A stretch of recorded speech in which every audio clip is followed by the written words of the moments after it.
Olá, pessoal, bom dia, tudo bem?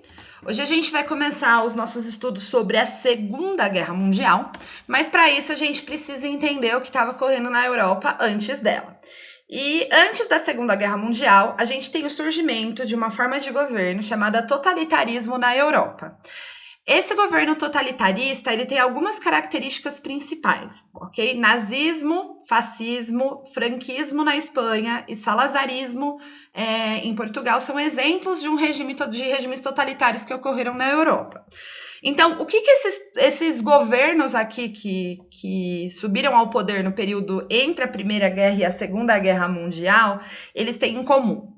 Primeira coisa, a presença controladora do Estado. Eu tenho o Estado controlando toda a sociedade, toda a economia, toda a produção, tudo está nas mãos do Estado.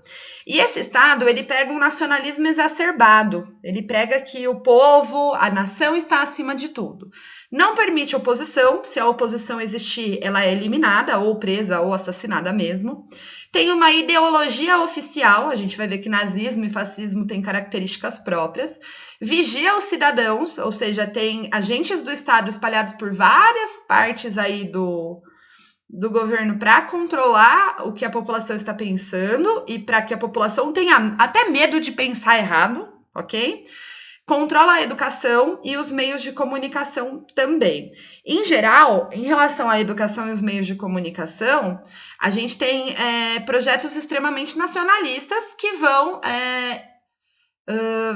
valorizar ao extremo a ideia da nação, né, e não aceitar críticas em relação à construção dessa nação. Tem um líder próximo às massas e esse líder personifica o Estado.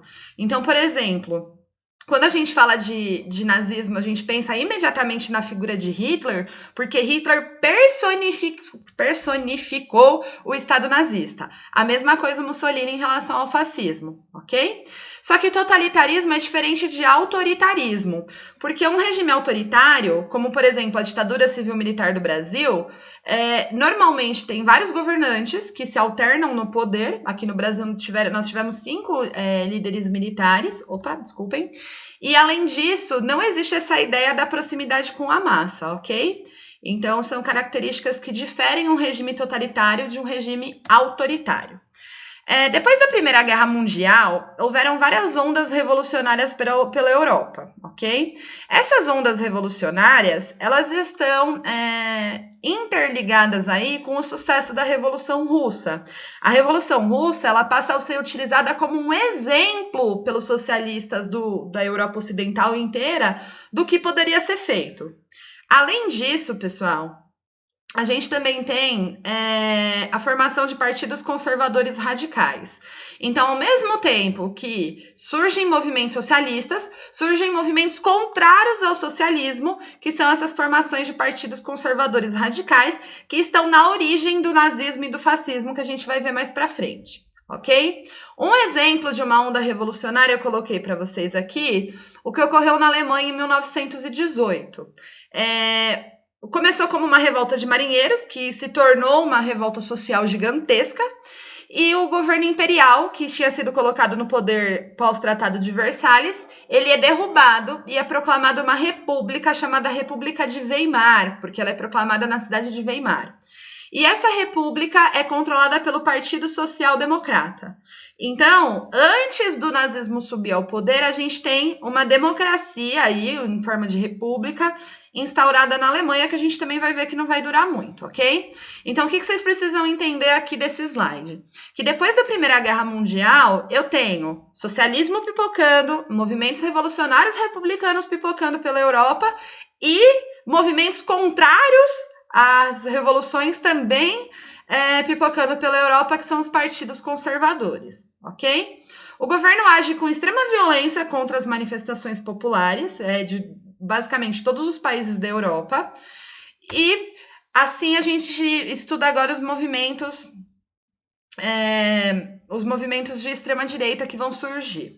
O primeiro movimento que a gente vai estudar é o fascismo, porque é o primeiro que vai chegar ao poder. Em nome do combate ao socialismo, então, surgiram esses movimentos reacionários e de extrema direita por toda a Europa.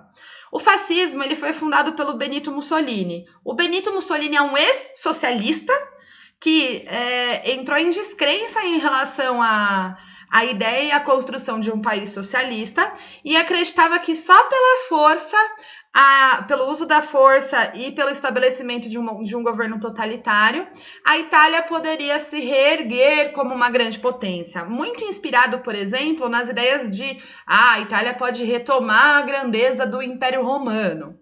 Então, a gente tem o Mussolini fundando o Partido Fascista em 1919 e recebendo apoio de empresários, grandes proprietários de terra e intelectuais nacionalistas que se colocam contrário, de novo, à ideia de que poderia ocorrer um regime socialista ali na Itália. Em outubro de 1922, estourou uma greve geral na Itália e o governo não conseguiu controlar essa greve. A Itália estava sob uma monarquia, sob o governo desse cara chamado Vítor Emanuel III. E aí o que vai acontecer? O movimento fascista, o Partido Fascista, ele vai lançar um projeto que ficou conhecido como Marcha sobre Roma. O partido, então, organiza uma manifestação, essa manifestação marcha até Roma, se dirige de vários lugares da Itália até Roma, com mais de 15, 20 mil pessoas participando, e exigem que o rei faça alguma coisa em relação à greve geral, ok? O rei, sem saída, convida Mussolini para compor o governo. Em 1925, o Mussolini deu um golpe de Estado. Ele tira o Vítor Emanuel do poder e ele assume o poder com o apoio das Forças Armadas, porque ele defendia um governo forte, totalitário, com o apoio dos grandes empresários, dos grandes comerciantes, dos grandes proprietários de terra, porque ele promete combater o comunismo.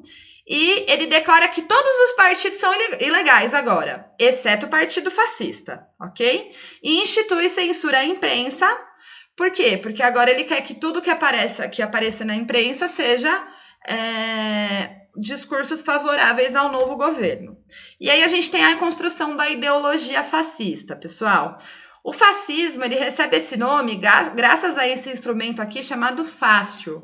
O que é o fácio? Eu tenho essas várias tiras de madeira unidas que vão formar um machado. Então, a ideia do fascismo e de ter utilizado esse símbolo como um símbolo do movimento é que esse povo unido pode tornar o país mais forte, unidos e submetidos ao Estado. Eles condenavam o racionalismo, o individualismo, essa ideia de que você não está submetido ao Estado não cabe na ideologia fascista. Condenavam a democracia, Estado de Direito, ou seja, respeito à Constituição, e falavam, luta de classes e socialismo não existe, isso aí é mentira. O que eles defendiam, que é o que mais nos interessa? A militarização da sociedade, que a sociedade estivesse sempre pronta para uma guerra, glorificação da violência e da guerra, como se fossem saídas para tornar o país um país poderoso, que o indivíduo estivesse submetido ao Estado, então aqui o contrário do individualismo, ok? E um nacionalismo exacerbado, colocar sempre a Itália acima de tudo e acima de todos. Todas as instituições sociais, escola, hospital, tudo que ocorria na Itália era subordinado ao Estado. E eles também adotam um sistema que a gente chama de corporativismo.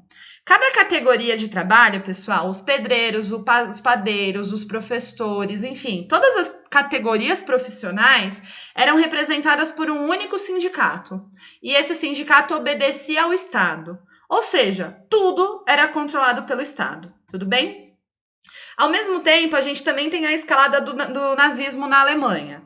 No final da Primeira Guerra Mundial, devido aí às orientações do Tratado de Versalhes, a Alemanha é submetida a uma crise econômica profunda, porque ela teve que pagar, lembrem-se que a gente já conversou sobre isso, uma indenização gigantesca pela guerra. O que causou um processo na Alemanha chamado de hiperinflação, ok? Então, um processo inflacionário absurdo, em que o dinheiro alemão passou a valer nada. Aqui vocês estão vendo um senhorzinho com um carrinho de mão levando o salário de um dia. Aqui do lado a gente tem a imagem de uma criança com a nota de $1 na mão e mostrando que os marcos alemães, quantos marcos alemães correspondiam a um único dólar. E por fim, a gente tem uma moça aqui queimando dinheiro, porque o processo de inflação na Alemanha foi tão absurdo que era mais barato queimar dinheiro do que comprar lenha com esse dinheiro. ok? Em 1929, com a crise da Bolsa de Nova York, essa hiperinflação vai piorar. Então, a situação da Alemanha no pós-guerra era uma situação muito complicada. E a gente também tem a crise política a partir da proclamação da República de Weimar, que tinha lá o governo social-democrata no poder, mas tinha movimentos socialistas e de extrema-direita pipocando pela Alemanha. Como que o nazismo ele surge, como que ele ganha bastante força? A gente tem, então, socialistas, comunistas e grupos de extrema-direita disputando poder dentro da Alemanha. Em 1920, diversos movimentos ultranacionalistas começaram a se armar. E eles praticam o que a gente chama, pessoal, um movimento paramilitar. Eles falam, bom, se o governo não vai combater socialista, a gente vai. Então, esses partidos ultranacionalistas, eles começam a pegar em armas e começam a assassinar tanto comunistas quanto republicanos, que eles consideravam incapazes de lidar com esses comunistas que merecem morrer, segundo o discurso deles próprios. Em Munique se formou então o Partido dos Trabalhadores Alemães, um grupo de extrema-direita radical. Esse Partido dos Trabalhadores Alemães vai ser rebatizado de Partido Nacional Socialista dos Trabalhadores Alemães, ou simplesmente Partido Nazista, porque esse socialista ele se transforma em nazista na fala alemã. E esse partido tem como líder um ex-combatente da Primeira Guerra Mundial austríaco chamado Adolf Hitler. O Hitler, quando ele surge aí no partido nazista em 1920, é ele que cria todos os símbolos do nazismo, ok? Desde a suástica até a promulgação de um símbolo dos uniformes, de como deve ser toda a paramentação, toda a imagem do nazismo. E aí, pessoal, para encerrar um pouco a aula de hoje, que já está ficando um pouco extensa, a gente tem o começo da instalação da ideologia nazista. Em 1923, os nazistas tentaram dar um golpe de Estado. Diferente do que aconteceu lá com o Benito Mussolini, o Hitler ele não consegue assumir o governo, ele não ganha apoio das Forças Armadas e ele é preso. Durante a prisão, ele vai editar e escrever o livro chamado Mein Kampf, ou Minha Luta, que se tornou a base da ideologia nazista, como se fosse um livro de receitas de o que o nazismo deve fazer. O que os nazistas defendiam? Defendiam que os povos arianos, os povos antigos, germânicos, que habitaram a região da Alemanha, eram superiores a todos os outros povos e deveriam ter um espaço reservado para o desenvolvimento desse povo. É o que a gente chama de teoria do espaço vital. Isso está dentro do livro Mein Kampf. Nesse livro, ele também começa a desenhar, falando que os judeus estavam conspirando para dominar o mundo. Tinha judeu, até hoje, né? A população judaica é presente em várias regiões do globo. Eles falavam, eles querem dominar o mundo e por isso eles devem ser eliminados. Os poloneses e os russos, que não eram da raça ariana, deveriam ser escravizados. Isso a gente chama de eugenia, né? Eu considero o meu povo superior e aqueles que eu considero inferior, eu ainda me acho no direito de definir o destino daquele povo. E entre os arianos, isso está no Minha Luta, os deficientes físicos e doentes mentais deveriam ser eliminados, porque isso faz com que a raça não fosse pura. Ok? Então, pessoal, os regimes totalitários eles vão começar a se desenhar dessa forma e diferente do que muita gente pensa, não são regimes que disfarçaram aquilo que eles pensaram. Muito pelo contrário, deixaram muito claro qual era a ideologia e qual o tipo de governo que eles defendiam. Na próxima aula a gente vai conversar um pouquinho sobre a crise de 29 e como a crise de 29 favoreceu a subida dos nazistas ao poder, ok? Espero que vocês tenham gostado. Até uma próxima oportunidade.